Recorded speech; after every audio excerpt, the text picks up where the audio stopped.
Profit and loss adjustment account. Class 12 partnership accounting में ये account दो सिचुएशन में खोलने पड़ते हैं।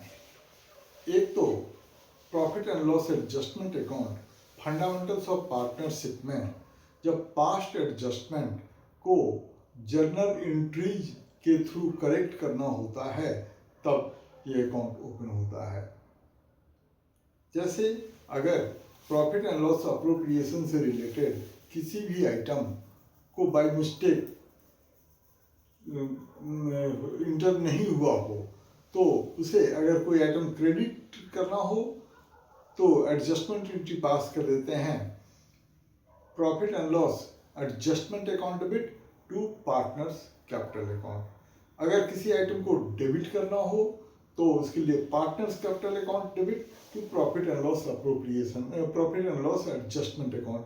मतलब कोई भी अप्रोप्रिएशन का आइटम हो, इंटरेस्ट ऑन ड्राइंग हो, जिसमें उन सब के बदले में एक profit and loss adjustment account open करते हैं। मतलब जो अमाउंट क्रेडिट होना चाहिए था पार्टनर्स कैपिटल अकाउंट में जो कि नहीं हुआ है, तो उन सब के बदले में partners profit and loss adjustment account करेंगे और पार्टनर के कैपिटल अकाउंट को प्रॉफिट शेयरिंग रेशियो में डिस्ट्रीब्यूट कर देंगे।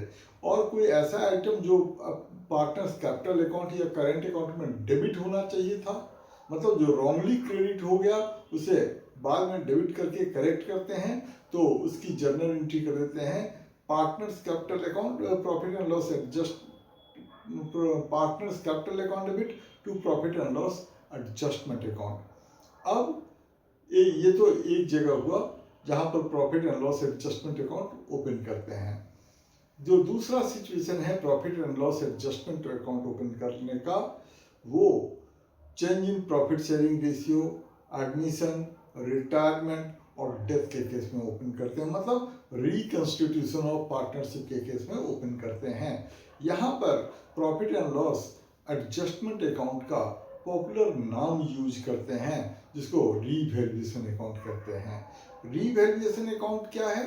अगर रिकंस्टिट्यूशन के डेट पर जब पार्टनरशिप डीड में कोई चेंज हो रहा हो, जैसे change in profit sharing ratio, admission, retirement, death हो रहा हो, डिसोल्यूशन नहीं, डिसोल्यूशन ऑफ पार्टनरशिप फर्म नहीं, उस चैप्टर को छोड़ करके बाकी सारे चैप्टर्स में रिकंस्टिट्यूशन के डेट पर फर्म के बैलेंस शीट में जो एसेट्स एंड लायबिलिटीज होते हैं उनके बुक वैल्यूज को उनके मार्केट वैल्यू से कंपेयर करते हैं।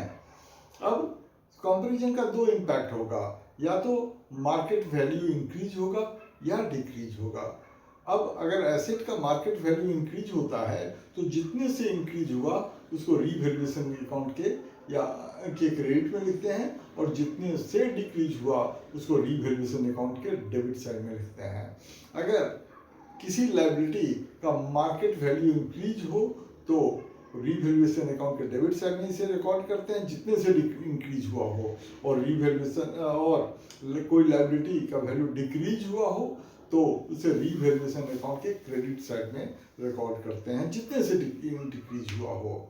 अगर कोई अनरिकॉर्डेड एसेट रह गया हो तो जितने का वैल्यू उस एसेट का वैल्यू है उसे रीवैल्यूएशन अकाउंट के क्रेडिट में लिखेंगे, और अगर अनरिकॉर्डेड लायबिलिटी है तो रीवैल्यूएशन अकाउंट के डेबिट साइड में रिकॉर्ड करते हैं।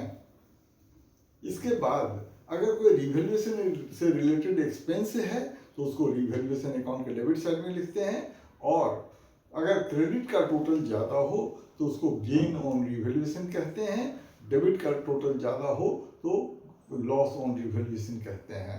ये एडमिशन के केस में, चेंज इन प्रॉफिट शेयरिंग के केस में जो रिवैल्यूएशन गेन या लॉस होता है उसको ऑल पार्टनर्स में ओल्ड रेशियो में डिस्ट्रीब्यूट कर देते हैं, और एडमिशन के केस में गेन ऑन रिवैल्यूएशन और लॉस ऑन रिवैल्यूएशन को ओल्ड पार्टनर्स के कैपिटल अकाउंट में ओल्ड रेशियो में डिस्ट्रीब्यूट करते हैं।